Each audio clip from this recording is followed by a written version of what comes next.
I'm going to show you 3 more pieces of equipment which are designed to give the child practice in judging size, drawing his attention to size, so that he will eventually be able to form an abstract conception of size, and then he will become aware, intelligently aware of that quality in the environment. Because unless you have your attention drawn to the qualities of the environment, you can often go through life without seeing anything that is there. You see? So this leads on to this intelligent observation. The piece I have here is known as the Pink Tower, and it consists of 10 cubes. And the largest cube is 10 centimeters cube, 10 by 10 by 10. And the next smaller is 9 centimeters cube, then 8, 7, 6, 5, 4, 3, 2, 1 centimeter cube. So the difference between any 2 in succession is 1 centimeter in height, length, width. They're rather large, and so we use them on the mat on the floor, because the child is going to build a tower with them, and the tower would be too tall on the table. He wouldn't be able to reach the top of it. And when we work on the floor, we give them a dark green mat to work on as a sort of work area. They understand better, even if it's a carpeted room, they somehow like their work confined within an area. It does also mean that nobody else comes walking across that area. It's important as well. Now they're going to judge size by sight and also by touch. I think I've already said to you that they learn so much through their hands, and this sense of touch means a great deal to them. And so we show them to hold the cubes, to grasp a cube with their fingers on all sides when they're going to put it into place, and all 4 sides. Now, you would find that in doing that, you would know very easily by the stretch of your fingers which was the largest, as well as by sight. The child probably is unlikely to be able to stretch his fingers round the largest one, because his hands are much smaller than yours, but they can stretch all the others.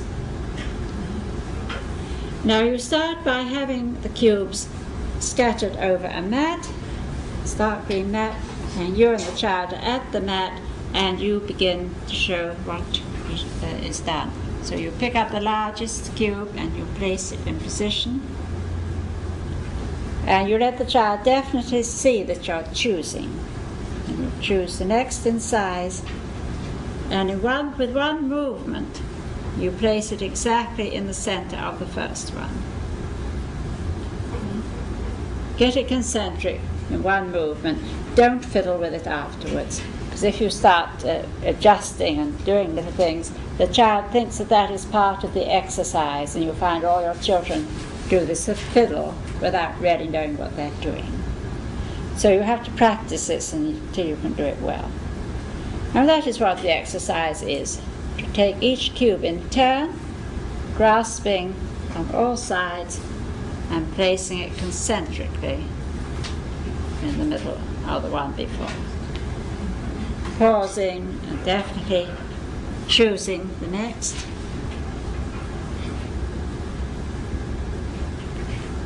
And in that way you build a tower.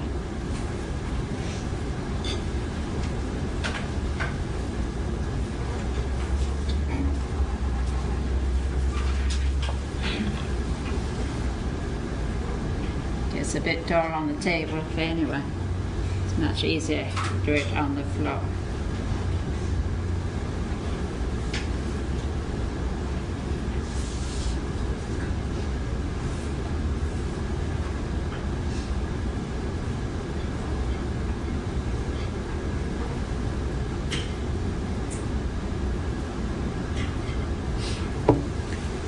See, and then You look at it with the child so that he can see what it should be like, and then it's taken down one cube at a time.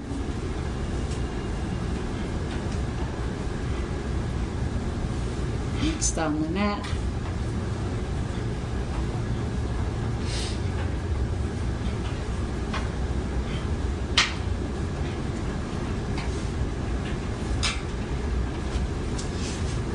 And then the child will probably like to try. As soon as he begins working with it, and if he obviously understands what he should be doing with it, then you can leave him to practice. If you've given it at the right time, he won't be perfect at first. He will make mistakes. He can usually see his mistakes.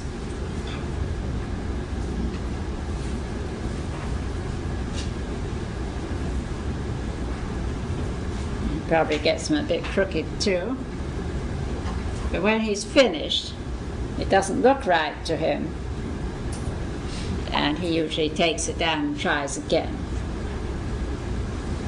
We had a little African boy in our school last year, and we got a lovely series of pictures of his first lesson, the teacher showing him how to build it. And then when he had built it himself with a number of mistakes, he kept looking at it.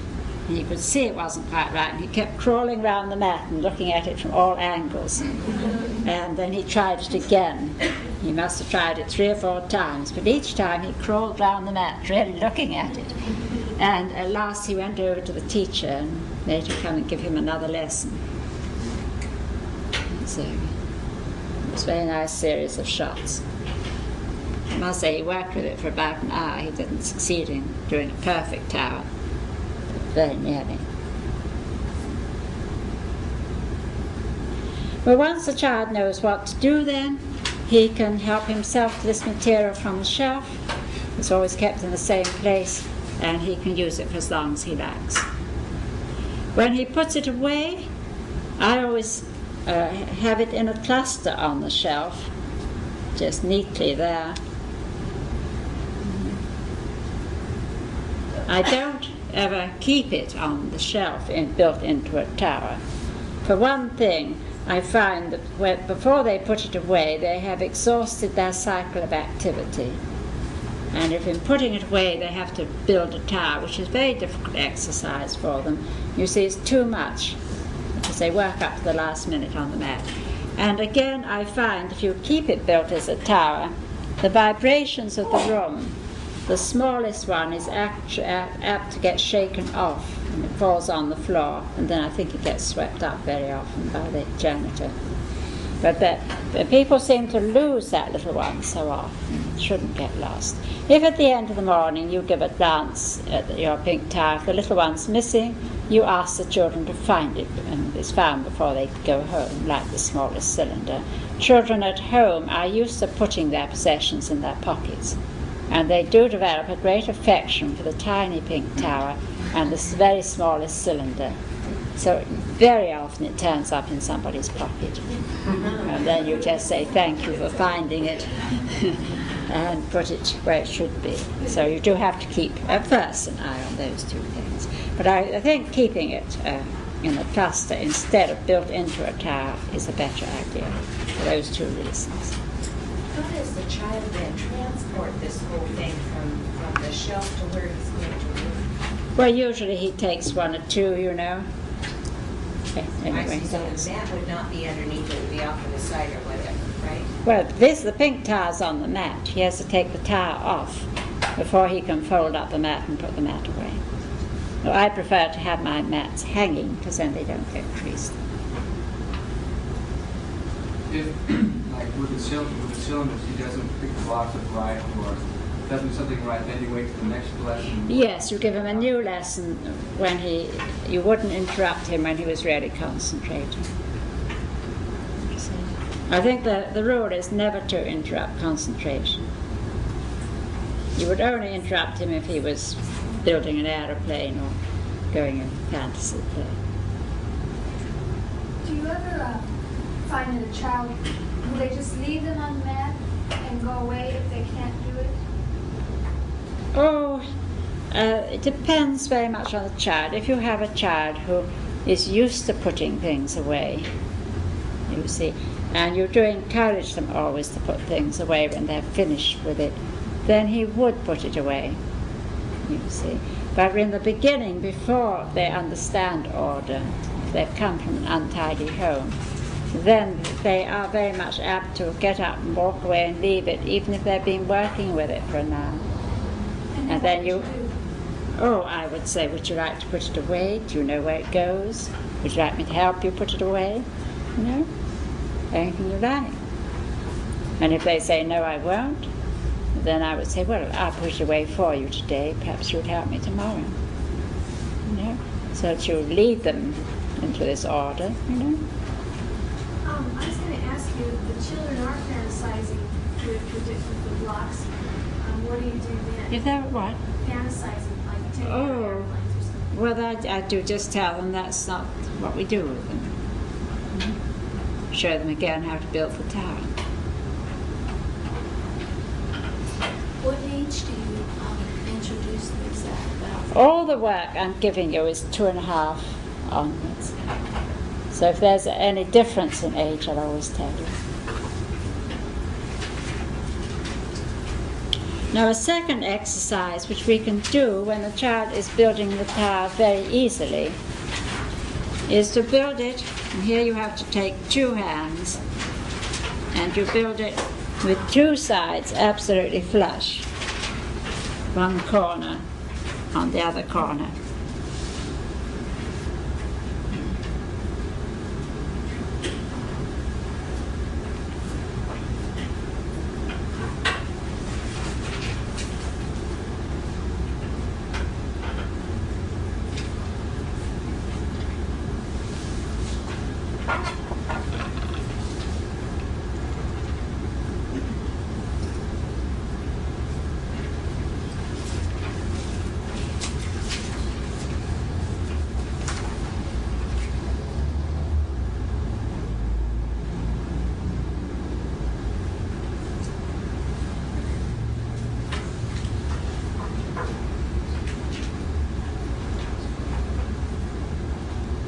And then you see you get a tower with a little centimetre wide ledge on 2 sides. And it interests the children to see, you see that really that the difference in size is at 1 centimetre, and that you can push the little cube all the way around on that ledge. And then you like to put it on each one.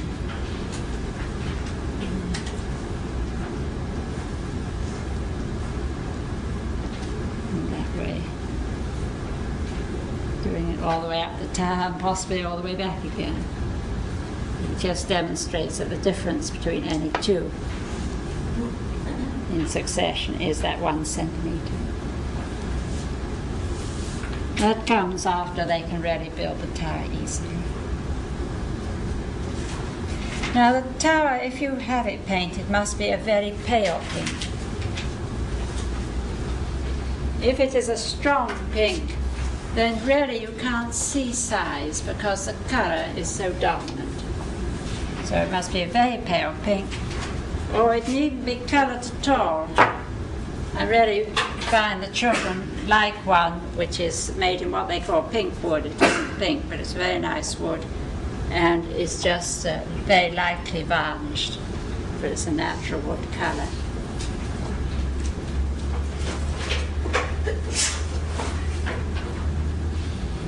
Examples to show you.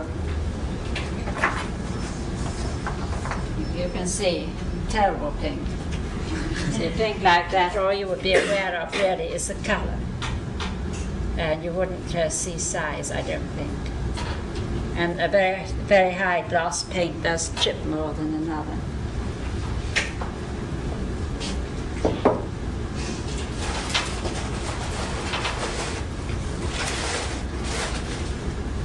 Here's one in plain wood. It has been a little bit too heavily varnished, but before that was varnished it was a lighter wood, and I think I find my children are very fond of it. So in plain wood would be better than a bit over strong pink. That's not a bit, that's a colour you don't really, doesn't really hit you. It's a nice delicate colour.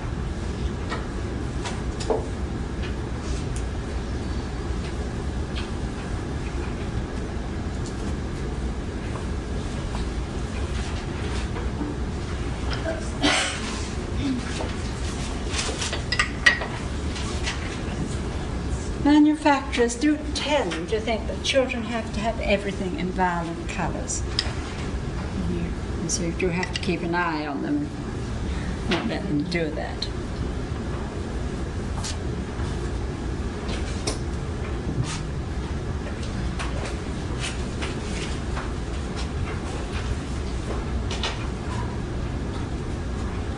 Well, the pink tile differs in 3 dimensions, and the next piece of material in this series is called the broad stair or the brown stair, and you get these prisms, and they differ in 2 dimensions. They differ in height and width by 1 centimeter between any 2 in succession. They're all the same length.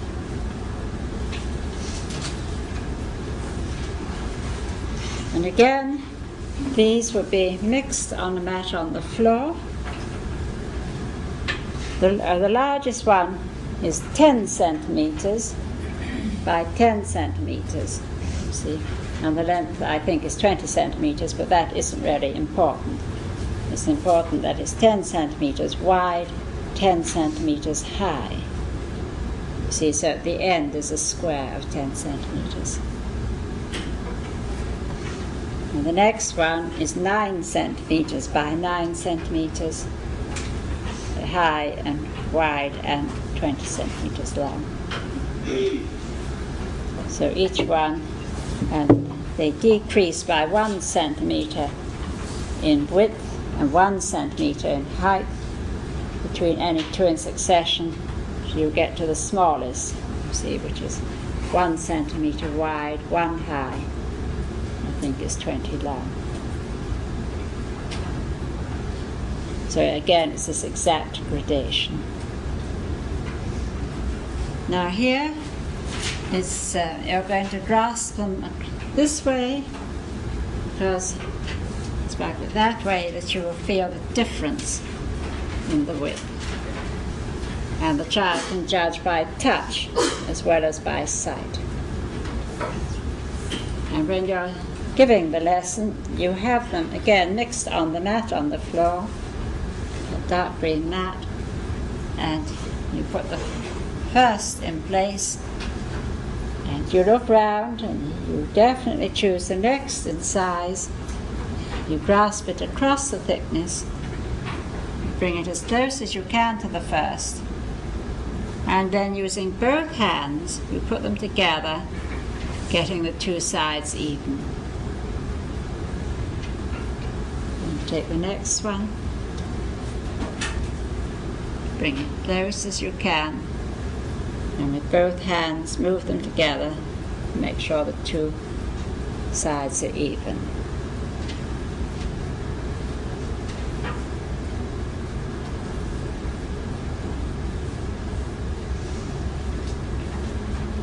And you continue to arrange them in order of size in that way.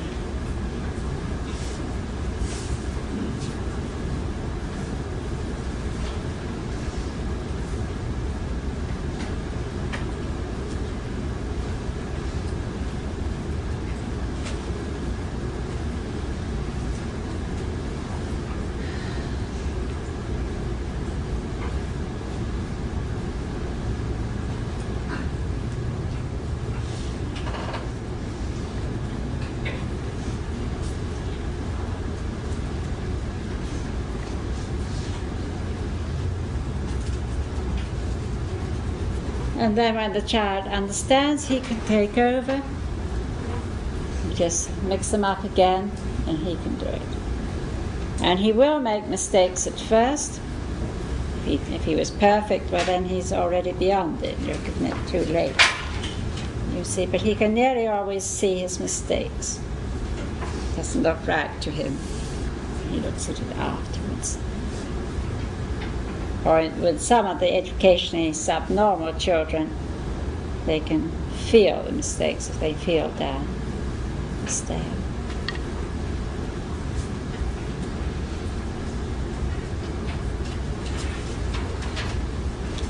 And then when he's doing it easily, he's used it many times, again you can demonstrate the difference. This is 1 centimeter. Because this one will just fit on each step, making this step the same height as this one.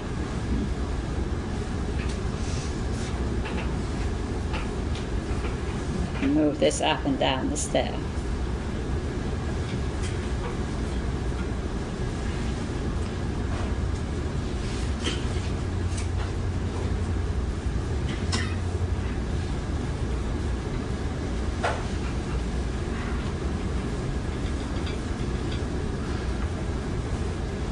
That interests them. Yes? Does it particularly matter how you present it to the child, whether it's ascending or descending that particular order? That I don't think would matter, but I think on the whole it's easier to see the largest. I don't think it would matter. When you're demonstrating, do you verbally say things that you do it, like tell the child to try and decide? No, I think I said to you last week that you don't verbalize during a lesson if you can possibly help it.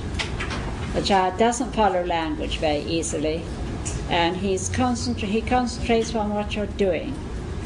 If he has to concentrate on what you're saying, he doesn't notice what you're doing. And it's very hard for them to learn through the medium of words at this age. So once you've made a relationship with your child, here you can really start talking.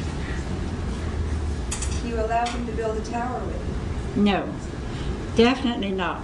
I have seen them doing that, but it goes up to a height like this. After all, it's 6 times 20. What if they did it on the side? It would be the same, wouldn't it? It would be the same size as the pink tower. But I'm talking about building it into a stair this way. If they did that, it's 620s, 120. You see, it would be very high, taller than me, and they are very heavy blocks.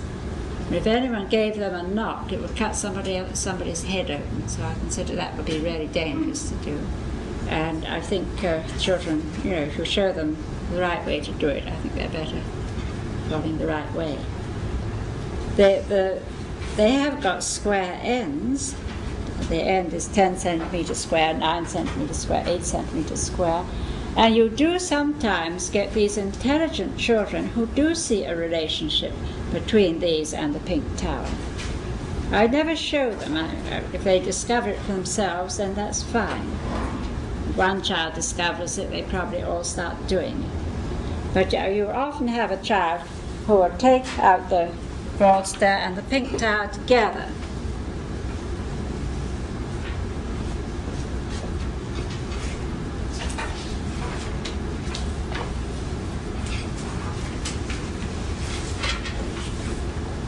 And I've had them show this in different ways. Let's see. Some children build the prisms, the broad stair, and then they find that they can match. Because this face of the cube is 10 centimeters square, it will just fit onto the square of this prism, which is the end is 10 centimeters square. And these each have a face of 9 centimeters square, so they will fit onto the prism that has the end face of 9 centimeters square. Well, this is really intelligent because they would be recognizing identities, wouldn't they? So if a child did this and showed you, you would be very interested and very pleased. But leave it for them to find out.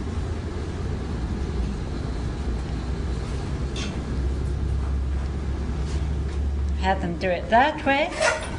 I've had lots of children do it this way.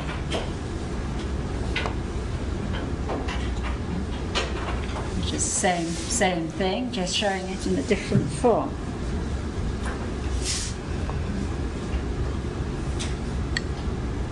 So on. I've had one or two who did it this way. Doesn't matter, you're showing the same thing, aren't you?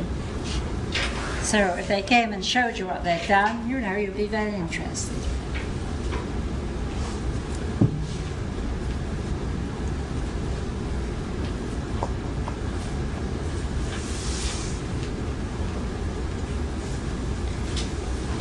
Now again, with your educationally subnormal children, it might be too difficult for them to have all 10 cubes at once. I think some of you are dealing with these children, so for them you could take every other cube of the pink tower.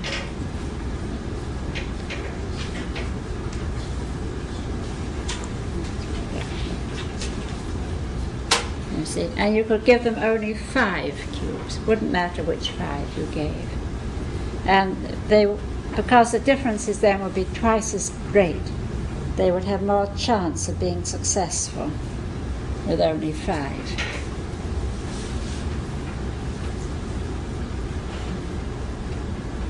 It wouldn't matter which 5 they had.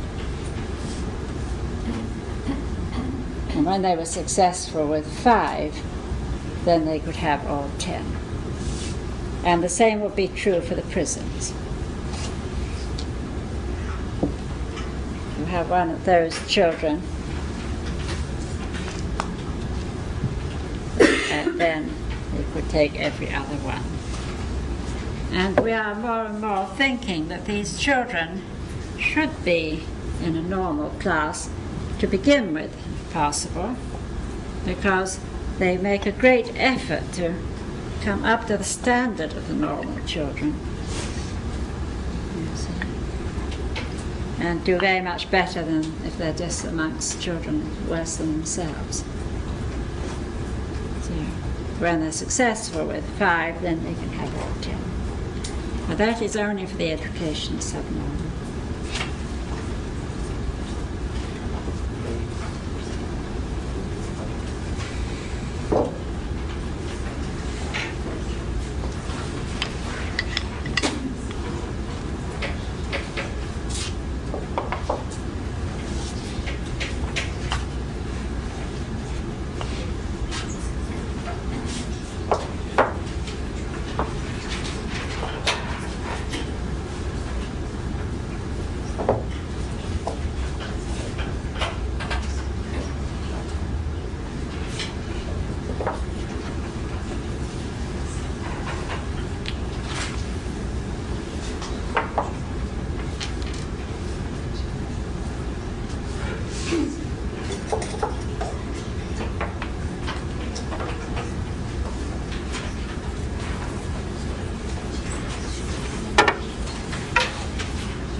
Well, now the last piece is called the long rods or the red rods, and these differ only in length. So you'll find that these are by far the most difficult of the 3 pieces, and we always introduce them in that order. The pink tower first, it has 3 differences, so therefore is the easiest. It's easier to see the difference when there are 3 differences than if there are only 2 differences. So the pink tower first, when they're doing the pink tower well, then they can have the brown stair, or the broad stair. And when they're doing that well, then they can come on to these long rods. And these are either a dull red or else just plain wood. And you have them on the mat, or they're mixed up, but they are all nice and straight. If you have them all which ways, you know, then you get them foreshortened, and it's much harder to see the difference in that. So if I arrange them, and the match would be a wee bit longer than the one I've got here. It should be long enough to take them. Now, the smallest is 10 centimeters in length, and the longest is a meter. So the difference between any two in succession is 10 centimeters. All the material is based on the metric system, you see.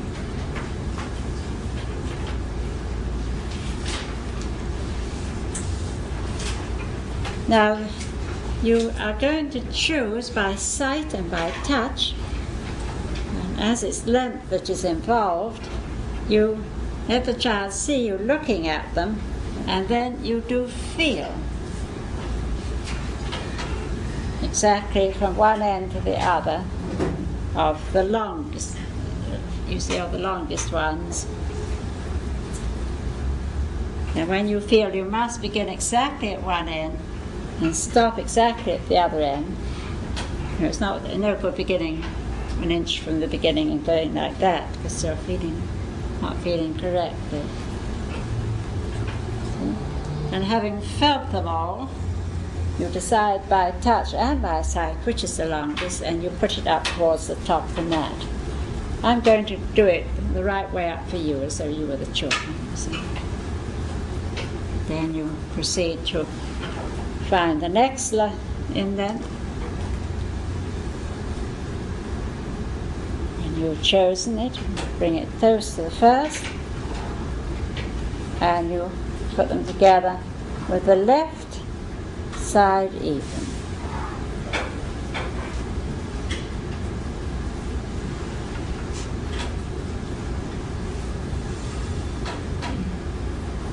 Sometimes they can feel more than once.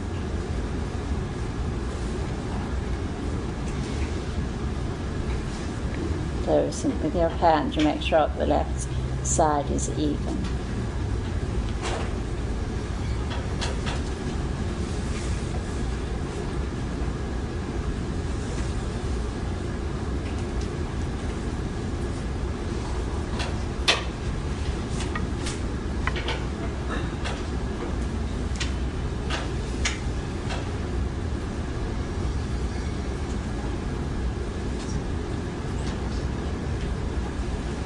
Showing them by putting the longest one at the top of the mat. Yes, towards the top. Doesn't have to be dead at the top. Child is beside you, not across from you.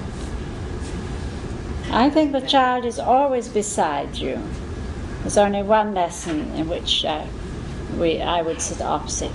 It's a much easier relationship to have the child by you. You know, somehow you make very much better contact, I think. And it also means that you're both of you getting it the right way up. You're not having to do it backwards. I'm on the wrong side, you see, but if I sat over there, you wouldn't be able to see anything. The child and the teacher would be here.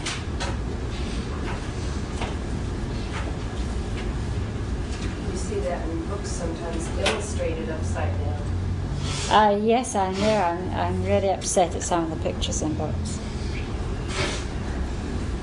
There is one book in which it's upside down. There are one or two faulty illustrations, actually.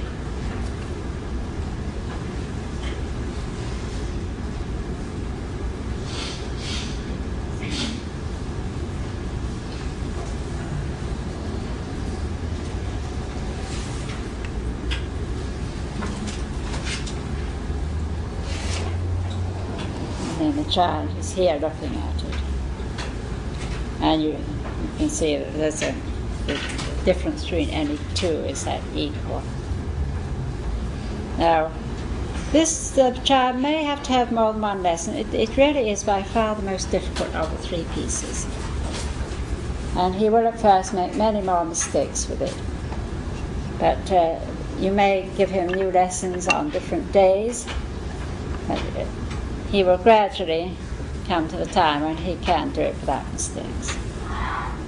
It's pretty obvious to him when he has made a mistake. He usually takes it to pieces and tries again.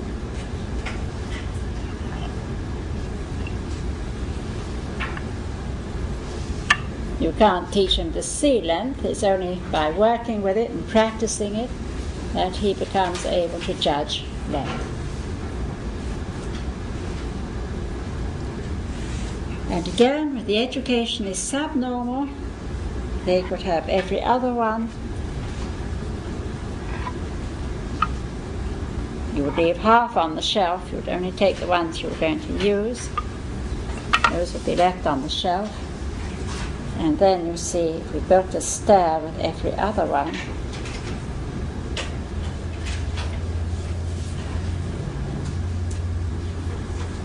so the difference is twice as great.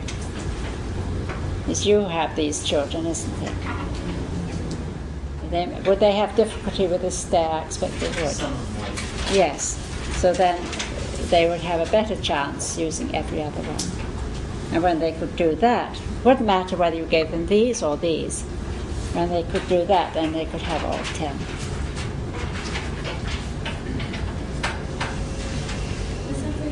Have you ever seen children compare those to the red and blue rods? If they're in the same room, yes. They are the same. They're exactly the same in length, yes. And the reason why we build them even on the left, as we do, is because that is a preparation for the number rods. The number rods have to be built that way, because when we eventually put the numerals to the rods, we then get the numerals from 1 to 10 in sequence. Whereas if they were built the other way, you'd get them backwards. How do you keep the red rods and the broad stair on the shelf? Well, I just let the children put them back in a cluster, as I say. I don't think they should be asked to build them in any exact way. You see, because it means doing that very difficult exercise all over again. I don't understand what you mean by in the clusters. Cluster, Okay. C-L-U-S-T-E-R.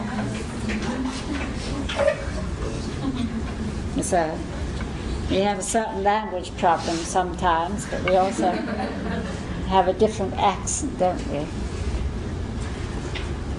Do you know if Dr. Montessori ever experimented with starting with a shorter rod for the longest one? I've often wondered if it was difficult for the child because it's such a long length to comprehend visually. I always saw her demonstrate it beginning with the longest, and there isn't any reason why you shouldn't begin at the shortest and work to the longest. But you would then be sort of reaching beyond this one. I think it's easier to start at the top and work towards you than work the opposite way.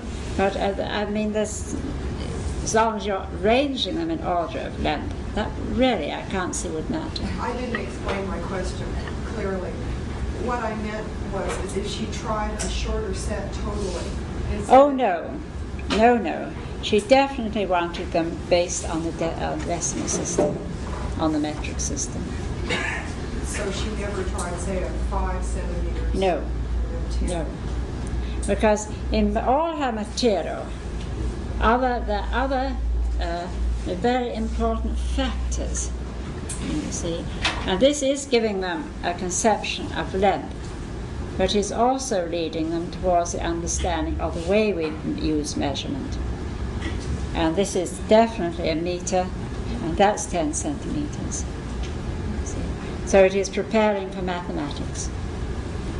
Just as, you see, this is length. And this longest one would contain 10 of the shortest one. 10 tens are 100, and 100 centimeters in a meter, aren't they? And so, with these, they really represent, as it were, the squares of the numbers. See, this is 10 by 10.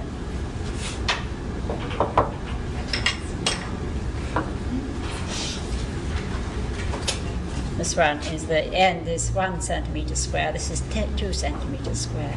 If you were to cut this one up to ones of this size, how many would you get?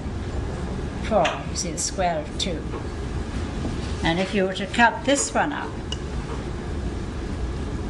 to ones of this size, what would you get? 100, the square root 10, you see.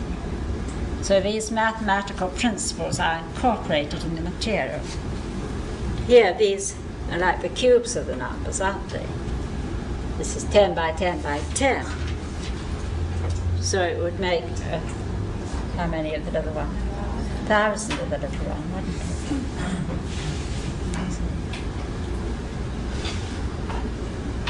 This is 2 by 2 by 2, so it would make 8 of the little one. It's 2 cubed, isn't it? And so on. She was always saying that this, handling mathematical material when they were small, they have this power of absorption of whatever there is in the environment, you see. And later, when they came to the math, they would understand it because of these things they had already handled.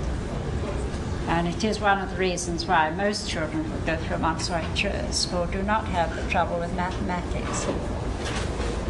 So this is a preliminary for her golden beads that she used, where she put them in squares, beads in squares. Where is these under the understanding of mathematics? Yes. And everything's on the decimal system because I know that we have our rough and ready measurements, like an inch, which was the top of your thumb, foot, which was a man's foot, and a yard, which was a man's stride. And they're very useful for everyday measuring. But for any fine mathematical work, we always had to go to the decimal system. When the children are, like, say, 11 years old, working in the advanced method, do they return to these pieces of equipment, or do they? You could re-show them, yes. I think be a little earlier than that, probably. But they definitely absorb something mathematical which prepares them later to understand math.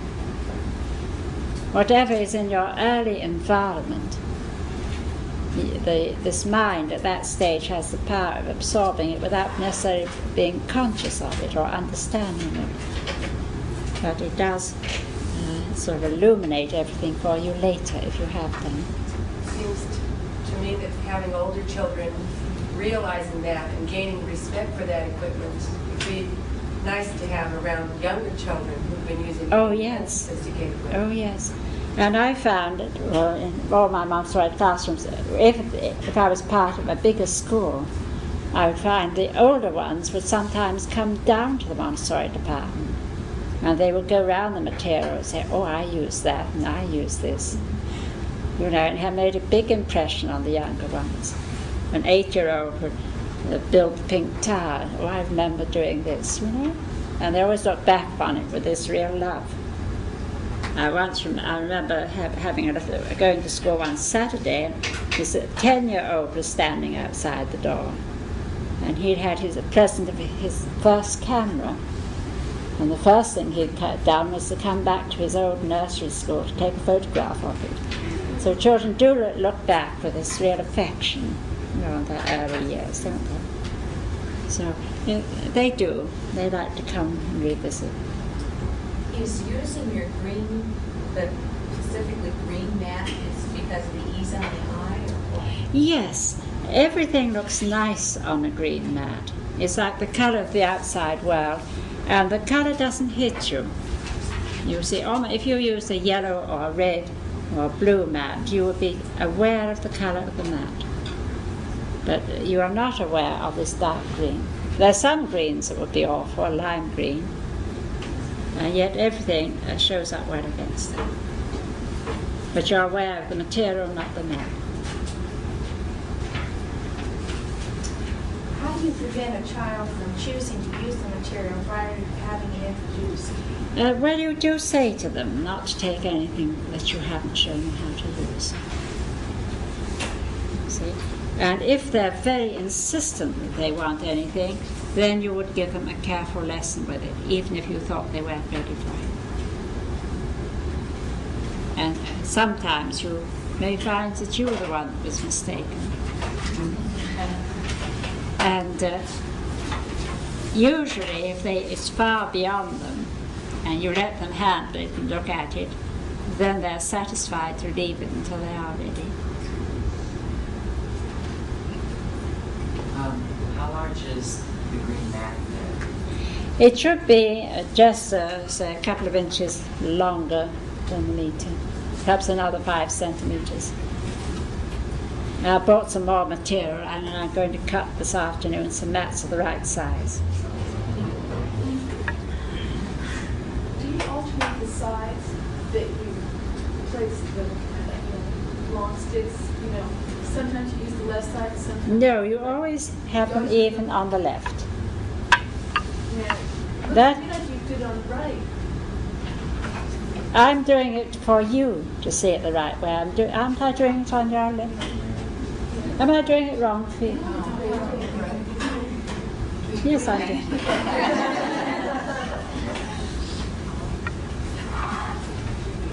See, I'm doing it so that you're seeing it the right way up. I'm in the wrong place. I explained to you I'm in the wrong place and I'm seeing it upside down. So we would put the longest rod farthest from us? Yes, you would. I'm doing it right that way.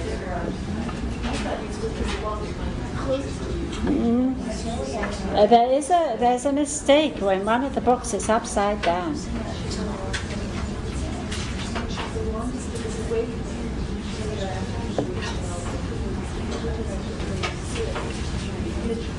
There we are now. Move these off. Now, there you are. That's exactly how it should be, but the mat should be a little longer.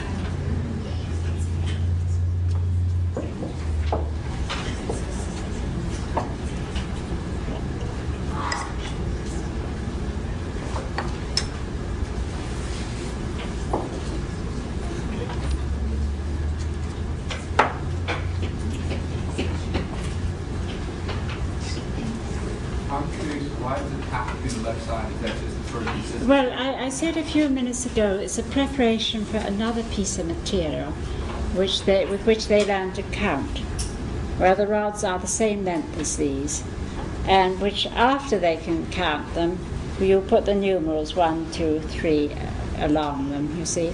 And if they were the other way, you would get your numerals going the wrong way, because you want your numerals to read from left to right.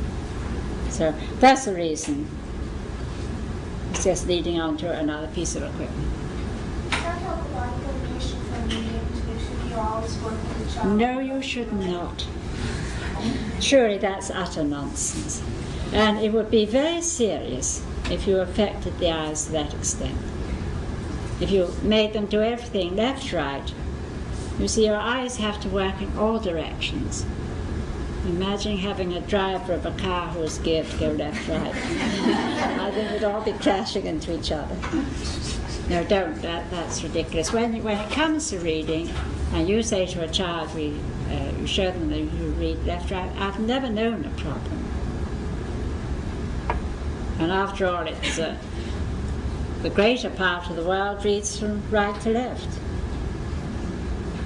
Jewish, the Arabic people, they all read the opposite way to us, and the Japanese, I think, read from top to bottom. And, you know, it's only pure chance the way you ended up.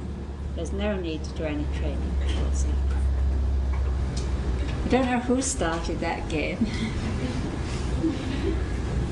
And neither do the poor children have to carry them one at a time like this. I think that puts them against them. Some schools, they make them carry them one at a time like that, and put them away one at a time like that.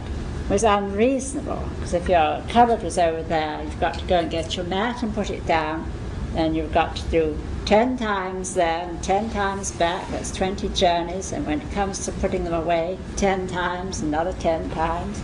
That's 40 journeys and 4 journeys for your mat.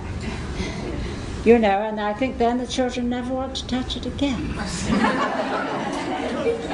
Or they've just got it out, it's time to go home. I mean, it does keep them occupied. So I think they can carry 2 or 3 at a time, you know. Don't take them in huge armfuls because you do chip the edges, but as long as they're carrying them reasonably, leave them alone. Don't let them hit anyone over the head with one, stop that. As long as they're carrying them gently and not spoiling them. What do the children do until you've introduced them to the computer? Well, we shall have to have a talk on how you start a class. Yes, we will. When you know a little bit more. Do you see a great difference in aptitude in the normal child for this sort of spatial relationship? If they have done all these exercises, oh, definitely, yes. I mean, in the very beginning, are you going to have children who just immediately grasp this, and is there a great difference in the perceiving of what you're teaching here? The long rods, I find they practically all have difficulty with at first. They do find that difficult. It depends on the age and the previous experience. You see, some have had a quite good home experience, and some haven't. So these things make a difference. I mean, I had one little girl come to school at 2.5 whose father was an artist. But because of that home exposure to colour, she was very, very aware of colour. She could do the colour material beautifully and did love it, whereas a child who hadn't had that exposure would take longer. It's nice to hear you speak of experience rather than we get sort of hung up on aptitude. And this child has this aptitude. Yes. Came from somewhere, his genes or something. Yes, no, these things are not genetic. Some things are genetic, these are not. These do depend on experience and having your attention called to the, drawn to the qualities at a certain time. See, unless we're colorblind, we have all got the ability to see color. See, and then, of course, colorblindness is usually just the red-green factors, the commonest. But all the same, we can go through life almost being unaware of colour if our attention hasn't been drawn to it, if we haven't worked with it as children.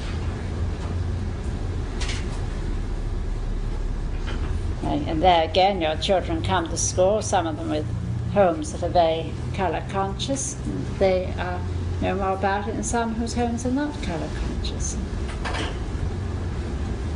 So, all right then. So some of you want the lesson plan from me. One of you wanted that for grade book. And then I hope most of you are coming to a lab to practice with it.